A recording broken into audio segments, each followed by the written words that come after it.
Judah has just fallen. Jerusalem is burning. The temple has just been turned into rubble. Yet we hear, "Great is thy faithfulness." I really want that kind of faith. Lamentations 3 verses 22 and 23. The steadfast love of the Lord never fails. His mercies never come to an end. They are new every morning. Great is thy faithfulness, O Lord.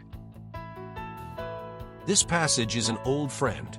Lamentations 3 verses 22 to 23 is one of those passages that anchors the soul, is often quoted, sung, and cherished, and for good reason. The words speak of God's steadfast love and mercies that never fail, and of a faithfulness that renews itself every morning. But what deepens its impact for me is the context in which it was written.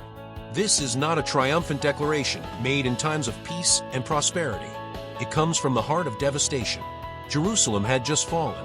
The temple, the sacred place where God's presence dwelled among his people, lay in ruins. The people of Judah had been taken into exile. Everything familiar, everything sacred had been torn away. And yet, in the midst of that wreckage, the writer affirms, the steadfast love of the Lord never fails. That is not merely poetic, it is profoundly counterintuitive. I find myself asking, how could someone surrounded by such loss still speak of mercy and renewal? It challenges me to examine the foundation of my own faith. Do I trust God's character even when circumstances scream otherwise? I want that kind of faith. A faith that sees beyond the rubble and remembers who God is. This passage reminds me of the hymn that echoes its truth, "Great is thy faithfulness, O Lord my Father."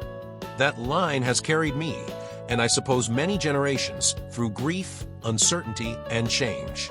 It is not rooted in my performance or my ability to hold things together. It is rooted in the nature of God himself. He is faithful because that is who he is. And every morning, he offers fresh mercy, not recycled grace, but new provision for the day ahead.